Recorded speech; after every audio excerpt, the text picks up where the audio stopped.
को लेकर पूरी दुनिया में बदनाम हो चुका चीन अब अपनी व्यापार और अपनी सीमाओं का विस्तार करने की चाह में खबरों में बना हुआ है। चीन की हरकतों से पूरी दुनिया अब तंग आ चुकी है। चीन के अत्याचार को देखते हुए अब 27 देशों ने संयुक्त राष्ट्र मानवाधिकार आयोग में जाने का फैसला किया। यूएनएससी में अमेरिका, ब्रिटेन की अपील पर इस मुद्दे पर अनौपचारिक चर्चा भी की गई। इसके अलावा अमेरिकी राष्ट्रपति डोनाल्ड ट्रंप के निशाने पर चीन पहले से ही है। बीजिंग में है खुफिया शहर। चीन को पता है कि कभी भी किसी भी देश के साथ उसकी जंग शुरू हो सकती है। इसके चलते यहाँ के कई राज्यों में जमीन के नीचे पूरा का पूरा शहर बसा हुआ है। इनमें से तिक्सिया चिंग शहर सबसे खास है।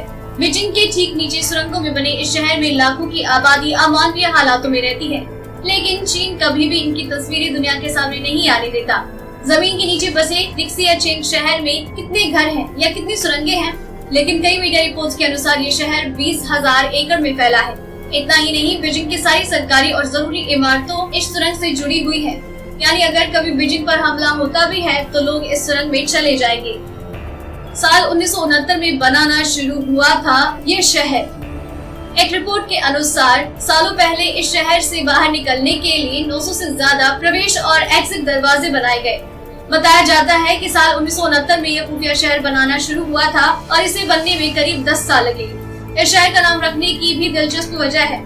दरअसल तिक्सिया चिंग का चीनी अर्थ है कालकोठी या अंधेरा तहखाना। इसे अंडरग्राउंड ग्रेट वॉल भी कहते हैं। बताया जाता है कि चीन के कम्युनिस्ट नेता माओ त्से-तुंग ने ये शहर तब बनवाया था जब चीन और रूस के बीच संबंध खासे खराब थे।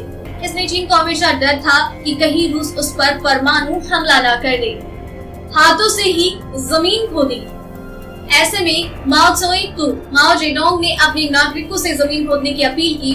उन्होंने अपने लोगों से कहा, शेन वाडोंग, चेंग जिलियान, विचेंगबा, यानी गहरी सुरंगें खोदो, खाना जमा करो और लड़ाई के लिए तैयार हो जाओ। चीन की जनता माओ को मानती थी। उनकी एक अपील पर 3 लाख से ज्यादा लोग हाथों से ही जमीन खोदने में जुट गए।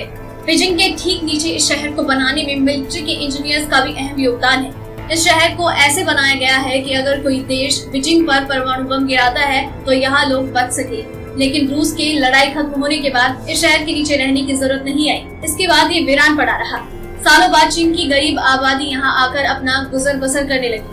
अगर आपको ये रिपोर्ट पसंद आई तो इसे लाइक और शेयर करें। साथ ही अपने व्यूज हमें कमेंट करके जरूर बताएं। डेली ट्रेंडिंग न्यूज की रिपोर्ट सब्सक्राइब करें हमारा चैनल ऐसे ही लेटेस्ट और इंटरेस्टिंग न्यूज के लिए।